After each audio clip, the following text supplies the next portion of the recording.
Hi, welcome back to my channel. ಚಿಕ್ಕ ಹುಡುಗಿ ಅಂತಲೂ ನೋಡದೆ ಕಂಡವರಿಗೆಲ್ಲ ನನ್ನ ಆಟ ಆಡಿ ನನ್ನ ಸೋಲಿಸಿ ಖುಷಿಯಾಗಿ ಹೋಗ್ತಾ ಇದ್ದೀರಿ. ಕಥೆ ಸಿಕ್ಕಾಪಟ್ಟೆ ಇಂಟ್ರೆಸ್ಟಿಂಗ್ ಆಗಿದೆ. ಕಥೆಗೆ ಹೋಗೋಣ. ನನ್ನ ಹೆಸರು ರಾಮು. ನಾನು ಮತ್ತು ನನ್ನ ಫ್ರೆಂಡ್ ಶಿವಣ್ಣ ಇಬ್ಬರು ಸೇರಿ ಮಂಗಳೂರು ಜಿಲ್ಲೆಯ ಒಂದು ಪ್ರೈವೇಟ್ ಕಾಲೇಜಿನಲ್ಲಿ ಜೊತೆಯಲ್ಲಿ ಓದುತ್ತಾ ಇದ್ದೆವು. ಇಬ್ಬರು ಸೇರಿಕೊಂಡು ಒಂದು ರೂಮ್ ಮಾಡಿಕೊಂಡು ವಾಸಿಸುತ್ತಿದ್ದೆವು. ಅವನ ಊರು ಶಿವಮೊಗ್ಗ ಸಮೀಪದ ಒಂದು ಹಳ್ಳಿಯಲ್ಲಿದೆ. ಶಿವಣ್ಣ ಚಿಕ್ಕವನಿರುವಾಗಲೇ ಅವನ ಅಪ್ಪ ತೀರಿಕೊಂಡಿದ್ದರು. ಅವರ ಮನೆಯಲ್ಲಿ ಅವರ ತಂಗಿ ಮತ್ತು ಅಮ್ಮ ಮಾತ್ರವೇ ಇರುತ್ತಿದ್ದರು. ಶಿವಣ್ಣನ ಅಮ್ಮನ ಹೆಸರು ನೇತ್ರ, ತಂಗಿಯ ಹೆಸರು ಕವನ. ಹೀಗಿರುವಾಗ ಒಮ್ಮೆ ಆತನ ತಂಗಿಗೆ ಒಳ್ಳೆಯ ಸಂಬಂಧವೊಂದು ಕೇಳಿ ಬಂದಿದೆ. ಅದಕ್ಕಾಗಿ ಮನೆಯಲ್ಲಿ ಆದಷ್ಟು ಬೇಗ ಅವಳ ಮದುವೆ ಮಾಡಿ ಮುಗಿಸುವ ನಿರ್ಧಾರ ಮಾಡಲಾಗಿತ್ತು. ಆತನಿಗೆ ಅಪ್ಪ ಇಲ್ಲದಿದ್ದರಿಂದ ಮದುವೆಯ ಎಲ್ಲಾ ಜವಾಬ್ದಾರಿ ನನ್ನ ಗೆಳೆಯನ ಮೇಲೆಯೇ ಇತ್ತು. ಮದುವೆಯ ತಯಾರಿ ಕೆಲಸ ತುಂಬಾ ಇದ್ದದರಿಂದ 1 ತಿಂಗಳ ಮುಂಚೆಯೇ ಆತ ಊರಿಗೆ ಹೋಗಬೇಕಾಗಿತ್ತು. ಮೊದಲ ಸೆಮ್ ಪರೀಕ್ಷೆ ಮುಗಿದ ಮೇಲೆ ನನ್ನನ್ನು ಕೂಡ ಅವನ ಊರಿಗೆ ಕರೆದುಕೊಂಡು ಹೋದನು. ಕವನ ಬಗ್ಗೆ ಹೇಳಬೇಕೆಂದರೆ ಅವಳ ವಯಸ್ಸು 19, ನೋಡೋಕೆ ಒಳ್ಳೆಯ ದಟ್ಟವಾದ ಬೊಂಬೆಯಂತೆ ಇದ್ದಳು. ಅವರ ಮನೆಗೆ ಹೋದಾಗ ಆತನ ಅಮ್ಮ ಮತ್ತು ತಂಗಿಯ ಪರಿಚಯವಾಯಿತು. ಅಲ್ಲಿಯವರೆಗೂ ಆಗೊಮ್ಮೆ ಈಗೊಮ್ಮೆ ಅವನ ತಂಗಿಯ ಜೊತೆ ಫೋನಿನಲ್ಲಿ ಮಾತನಾಡಿದ್ದು ಬಿಟ್ಟರೆ ನೇರವಾಗಿ ನೋಡಿರಲಿಲ್ಲ. ಮೊದಲ ಬಾರಿಗೆ ಅವಳನ್ನು ಕಂಡೆ. ಅವಳ ಬಗ್ಗೆ ಯಾವ ಕೆಟ್ಟ ಉದ್ದೇಶವೂ ಇರಲಿಲ್ಲ. ಇಬ್ಬರು ಮದುವೆಗೆ ಸ್ವಲ್ಪ ಮುಂಚೆಯೇ ಹೋಗಿದ್ದರಿಂದ ಆಂಟಿಗೆ ತುಂಬಾ ಸಂತೋಷವಾಯಿತು. ಆಂಟಿಗೆ ಸುಮಾರು 39 ವರ್ಷ ಇರಬಹುದು, ಆದರೆ ನೋಡುವುದಕ್ಕೆ ಹಾಗೆ ಅನ್ನಿಸುತ್ತಿರಲಿಲ್ಲ. ಅವರಿಗೆ ತುಂಬಾ ಚಿಕ್ಕ ವಯಸ್ಸಿನಲ್ಲಿ ಮದುವೆ ಮಾಡಿದ್ದರು. ಅವರ ಮನೆಯಲ್ಲಿ ನಾನು ಯಾವುದೇ ಆಲೋಚನೆ ಇಲ್ಲದೆ ನನ್ನ ಪಾಡಿಗೆ ನಾನು ಇದ್ದೆ. ಅವರ ಮನೆಯಲ್ಲಿ 1-2 ದಿನಗಳು ಹೇಗೆ ಕಳೆಯಿತು ಗೊತ್ತಾಗಿರಲಿಲ್ಲ. ನನಗೂ ಹೊಸ ಜಾಗ, ಹೊಸ ಪರಿಸರ ಎಂದಿದ್ದರಿಂದ ಆನಂದವಾಗುತ್ತಿತ್ತು. ತುಂಬಾ ಪ್ರಶಾಂತವಾದ ವಾತಾವರಣವಿತ್ತು. ಕವನಳ ರಹಸ್ಯ ಬಯಲು. ಆದರೆ ಹೀಗಿರುವಾಗ ಊರಲ್ಲಿ ಸುತ್ತಾಡುವಾಗ ಊರಿನಲ್ಲಿರುವ ಶಿವಣ್ಣನ ಸ್ನೇಹಿತರನ್ನು ಪರಿಚಯ ಮಾಡಿಕೊಟ್ಟಿದ್ದರು. ನಾವು ಆಗಾಗ ಹರಟೆ ಹೊಡೆಯುತ್ತಿದ್ದೆವು.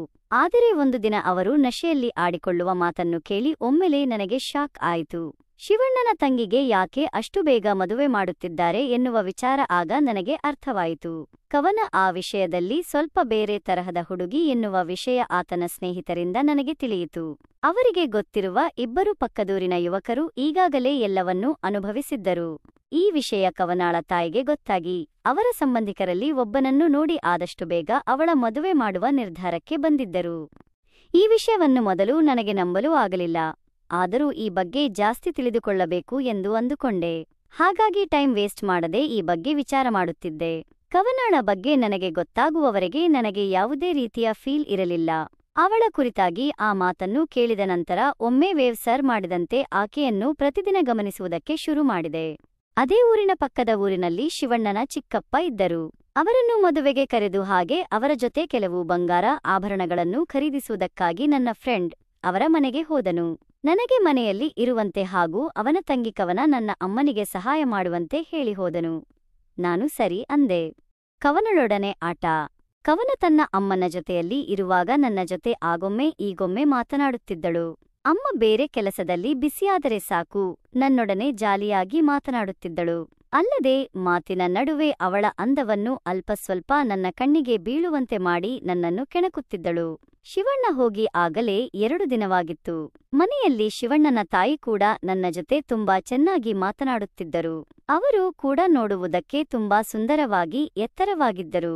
ಸುಂದರಿಯರನ್ನು ಕಣ್ಣಾರೆ ಕಂಡು ನನಗೆ ಒಂದರ ಒಳಗೊಳಗೆ ಖುಷಿಯಾಗುತ್ತಿತ್ತು. ಅವರಿಬ್ಬರು ನಡೆದಾಡುವುದು, ಮಾತನಾಡಲು ಎಲ್ಲವನ್ನೂ ನೋಡುತ್ತಾ ಇರುವುದೇ ಕಣ್ಣಿಗೆ ಕಟ್ಟಿದಂತೆ ಇತ್ತು. ನಾನು ಎಷ್ಟೇ ಆಗಲಿ ವಯಸ್ಸಿನ ಹುಡುಗ ಅಲ್ವಾ, ನನಗೂ ಕೂಡ ಬೇರೆ ಬೇರೆ ವಿಚಾರ ತಲೆಗೆ ಬರುತ್ತಿದ್ದವು. ಅಲ್ಲದೆ ನಾನು ಆಗೊಮ್ಮೆ ಈಗೊಮ್ಮೆ ಕದ್ದು ನೋಡುವುದು ಆಂಟಿಗೂ ಕೂಡ ತಿಳಿದುಬಿಟ್ಟಿತ್ತು. ಅವರು ಅದಕ್ಕೆಲ್ಲ ತಲೆ ಕೆಡಿಸಿಕೊಳ್ಳದೆ ತಮ್ಮ ಪಾಡಿಗೆ ತಾವು ಕೆಲಸ ಮಾಡುತ್ತಿದ್ದರು. ಆದರೆ ಕವನ ಮಾತ್ರ ಅಗತ್ಯ ಇರಲಿ ಬಿಡಲಿ ಯಾವಾಗಲೂ ನಗಾಡುತ್ತಾ ಜೊತೆಯಲ್ಲಿ ಕುಳಿತು ಮಾತನಾಡುತ್ತಿದ್ದಳು. ಒಂದು ದಿನ ಆಂಟಿ ಸಂತೆ ತರಬೇಕು ಅಂತ ಹೇಳಿ ಪಕ್ಕದ ಮನೆ ಆಂಟಿ ಜೊತೆಗೆ ಸಿಟಿಗೆ ಹೋದರು. ಬರುವಾಗ ರಾತ್ರಿಯಾಗುತ್ತದೆ ಅಂತ ಹೇಳಿ ಹೋದರು. ಮನೆಯಲ್ಲಿ ಕವನ ಮತ್ತೆ ನಾನು ಇಬ್ಬರೇ ಇದ್ದೆವು. ನಾವಿಬ್ಬರು ಬೋರ್ ಆಗುತ್ತದೆ ಅಂತ ಕಾರಣಕ್ಕೆ ಗೂಡು ಆಡುತ್ತಾ ಕುಳಿತೆವು. ಆಗ ಆಕೆ ಸುಮ್ಮನೆ ಆಡಿದರೆ ಹೇಗೆ ಮಜಾ ಬರಲ್ಲ, ಏನಾದರೂ ಪಂದ್ಯ ಇಟ್ಟುಕೊಂಡರೆ ಮಜಾ ಬರುತ್ತೆ ಅಂದಳು. ನಾನು ದುಡ್ಡು ಓಕೆನಾ ಅಂದಾಗ ಆಕೆ ಅದೆಲ್ಲ ಆಗುವುದಿಲ್ಲ, ನಾನು ಜೂಜು ಆಡುವುದಿಲ್ಲ ಅಂದಳು. ನಾನು ಸರಿ, ಏನು ಇಟ್ಟುಕೊಳ್ಳೋಣ ಅಂತ ಕೇಳಿದೆ. ಆಗ ಆಕೆ ಸ್ವಲ್ಪ ಹೊತ್ತು ಯೋಚಿಸಿ, ನೀನು ಯಾರಿಗೂ ಹೇಳುವುದಿಲ್ಲ ಅಂದರೆ ಮಾತ್ರ ಹೇಳು ಎಂದಳು. ನಾನು ಗಾಬರಿಯಾಗಿ ಸರಿ ಅಂತ ಹೇಳಿ ಒಪ್ಪಿದೆ. ಅವಳು ಪ್ರಾಮಿಸ್ ಅಂತ ಕೇಳಿದ್ದು ನಾನು ಆಯ್ತು ಪ್ರಾಮಿಸ್ ಅಂತ ಹೇಳಿದೆ. ಆಗ ಆಕೆ ಆಟದಲ್ಲಿ ಸೋತವರು ಒಂದು ಬಟ್ಟೆಯನ್ನು ಉದಾ ಟೋಪಿ ಸ್ಕಾರ್ಫ್ ಜಾಕೆಟ್ ತೆಗೆದು ಹಾಕಬೇಕು. ಅವರು ಸೋತಂತೆ ಅವರು ಗೆದ್ದವರು ಅವರು ಹೇಳಿದ ಹಾಗೆ ಕೇಳಬೇಕು ಅಂದಳು. ನನಗೆ ಅವಳ ಬಗ್ಗೆ ಮೊದಲೇ ಅವಳ ಫ್ರೆಂಡ್ಸ್ ಹೇಳಿದ್ದರಿಂದ ಏನೂ ಅನಿಸಿರಲಿಲ್ಲ, ಆದರೆ ಸ್ವಲ್ಪ ಶಾಕ್ ಆದಂತೆ ಆಯ್ತು. ಕೊನೆಗೆ ಅವಳ ಮಾತಿಗೆ ಒಪ್ಪಿಕೊಂಡೆ. ಆಟವೂ ಶುರುವಾಯಿತು. ಅದರಂತೆ ನಾನು ಮೊದಲನೇ ಆಟದಲ್ಲಿ ಬೇಕಂತಲೇ ಸೋತುಬಿಟ್ಟೆ. ಆಗ ನನಗೆ ಶರ್ಟ್ ತೆಗೆಯುವಂತೆ ಹೇಳಿದಳು. ನಾನು ತೆಗೆದು ಹಾಕಿದೆ. ಆಮೇಲೆ ಎರಡನೇ ಆಟದಲ್ಲಿ ಅವಳು ಸೋತಳು. ಆಗ ನಾನು ಅವಳನ್ನೇ ನೋಡುತ್ತಾ ಇದ್ದಾಗ ಆಕೆ ನನ್ನ ಎದುರೇ ತನ್ನ ಕಂಫರ್ಟ್ ಉಡುಪಿಗೆ ಬದಲಾಯಿಸಿ ಲೈಟ್ ಹೋಮ್ ಡ್ರೆಸ್ನಲ್ಲಿ ಕುಳಿತಳು. ನನ್ನ ಮನಸ್ಸಿನಲ್ಲಿ ಏನೇನೋ ಆಗುತ್ತಿತ್ತು. ನಾನು ಮತ್ತೆ ಬೇಕಂತಲೇ ನೆಕ್ಸ್ಟ್ ಗೇಮ್ ಸೋತುಬಿಟ್ಟೆ. ಆಗ ನಾನು ಮತ್ತೊಂದು ಬಟ್ಟೆ ತೆಗೆದು ಹಾಕಿದೆ. ಇವಾಗ ನಾವಿಬ್ಬರು ಒಂದೇ ರೀತಿಯಲ್ಲಿ ಇದ್ದೆವು. ಅವಳು ಹಾಗೆ ನನ್ನನ್ನು ದುರುಗುಟ್ಟಿ ನೋಡುತ್ತಾ ಕುಳಿತಳು. ಮತ್ತೆ ನಾನು ಮುಂದಿನ ಗೇಮ್ನಲ್ಲಿ ಸೋಲೋಣ ಅಂದುಕೊಂಡಿದ್ದೆ, ಆದರೆ ಈ ಬಾರಿ ಅವಳು ಸೋತು ಹೋದಳು. ಆಗ ಆಕೆ ನಾನೇನೂ ಬಿಚ್ಚುವುದಿಲ್ಲ, ಆದರೆ ನೀನು ಹೇಳಿದಂತೆ ಕೇಳುತ್ತೇನೆ ಅಂದಳು. ನಾನು ಹಾಗೆಲ್ಲ ಆಗುವುದಿಲ್ಲ. ಒಂದು ವೇಳೆ ನಾನು ಸೋತಿದ್ದರೆ ನೀನು ಬಿಚ್ಚುತ್ತಿದ್ದೀಯಾ? ಆಟದ ಮುಂಚೆ ಹೇಳಿರುವ ಮಾತು ಪಾಲಿಸಲೇಬೇಕು, ಎಲ್ಲವನ್ನೂ ಮಾಡಲೇಬೇಕು ಅಂತ ಹೇಳಿದೆ. ಅವಳು ನೋಡು ಆಮೇಲೆ ಏನಾದರೂ ಆದರೆ ಗೊತ್ತಿಲ್ಲ ಅಂದಳು. ನಾನು ಎದ್ದು ನಿಂತು ನಿನಗೆ ಏನಾದರೂ ಸಹಾಯ ಬೇಕಿದ್ರೆ ಹೇಳು ಅಂದಾಗ ಅವಳು ಎದ್ದು ನಿಂತುಕೊಂಡಳು.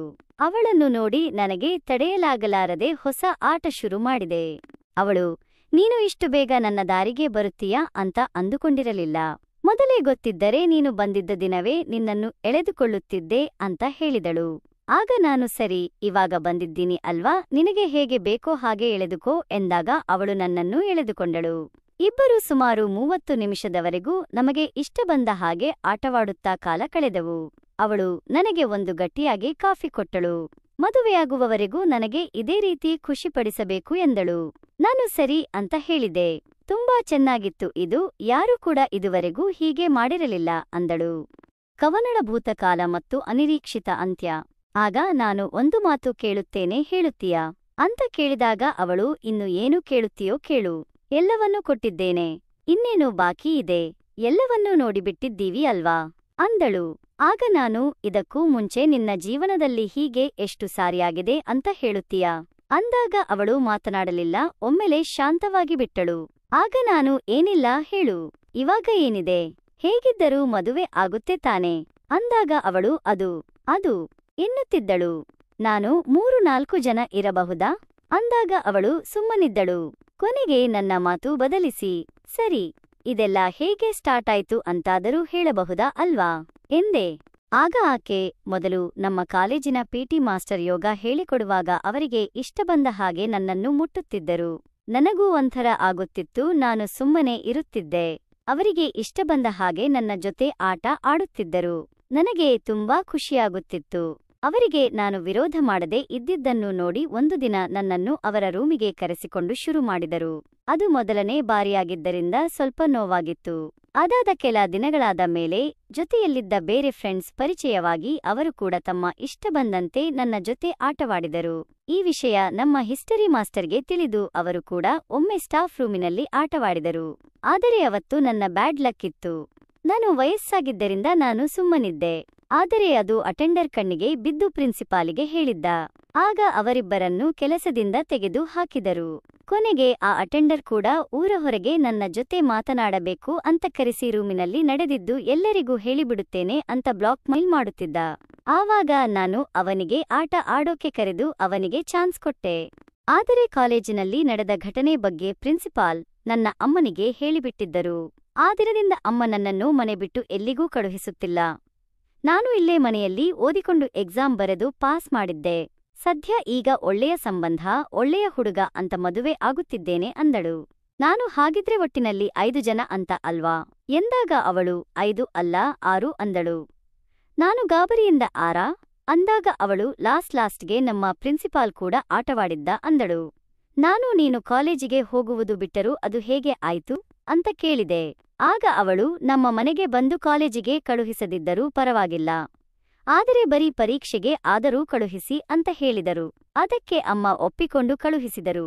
ಪರೀಕ್ಷೆ ಸಮೀಪ ಇದ್ದಾಗ ಪ್ರಿನ್ಸಿಪಾಲ್ ಪರೀಕ್ಷೆ ಹೆಸರಲ್ಲಿ ಒಂದೆರಡು ದಿನ ನನ್ನ ಜೊತೆ ಎಂಜಾಯ್ ಮಾಡಿದ್ದರು. ಇಷ್ಟು ದಿನ ಎಂಜಾಯ್ ಮಾಡಿದವರ ಪೈಕಿ ನೀನೇ ಚಿಕ್ಕ ವಯಸ್ಸಿನವ. ಅವರೆಲ್ಲರ ವಯಸ್ಸು 45 ವರ್ಷದ ಮೇಲೆ ಇತ್ತು ಎಂದಳು. ನಾನು ನನಗೂ ನಿನಗೂ 1 ವರ್ಷ ಮಾತ್ರ ಡಿಫರೆಂಟ್ ಎಂದೆ. ಅವಳು ಆಗ ನಿನ್ನಂತಹ ವಯಸ್ಸಿನವರ ಜೊತೆಗೆ ಇರುವ ತಾಕತ್ತು ಏನು ಅನ್ನೋದು ಇವತ್ತು ಗೊತ್ತಾಯಿತು. ಈಗ ನಾನು ನಿನ್ನವಳು, ನನ್ನ ಮದುವೆ ಆಗುವವರೆಗೂ ಯಾವಾಗ ಬೇಕು ಆವಾಗ ಹೇಳು, ಹೀಗೆ ಆಟವಾಡೋಣ ಅಂದಳು. ಆಮೇಲೆ ನಾನು ಮತ್ತೊಮ್ಮೆ ಅವಳ ಜೊತೆ ಮತ್ತೊಂದು ಆಟವಾಡಿದೆ. ಅಷ್ಟರಲ್ಲಿ ಸಂಜೆ 6 ಗಂಟೆಯಾಯಿತು. ಅಷ್ಟರಲ್ಲಿ ಯಾರೋ ಹೊರಗಡೆ ಬೆಲ್ ಕರೆದ ಹಾಗೆ ಆಯಿತು. ಆಗ ನಾವಿಬ್ಬರೂ ಎದ್ದು ರೆಡಿಯಾಗಿ ಹೊರಗೆ ಬಂದು ಏನೂ ಆಗಿಲ್ಲ ಎನ್ನುವಂತೆ ಸುಮ್ಮನಿದ್ದೆವು. ಈ ಕಥೆ ಇಲ್ಲಿಗೆ ಮುಗಿಯುತ್ತದೆ. ಕಥೆ ಇಷ್ಟವಾಗಿದ್ದರೆ ಲೈಕ್, ಶೇರ್ ಮಾಡುವುದನ್ನು ಮರಿಬೇಡಿ. ಇಂತಹ ಇನ್ನಷ್ಟು ಇಂಟ್ರೆಸ್ಟಿಂಗ್ ಕಥೆಗಳಿಗಾಗಿ ನನ್ನ ಚಾನೆಲ್ ಅನ್ನು ಸಬ್ಸ್ಕ್ರೈಬ್ ಮಾಡಿಕೊಳ್ಳಿ.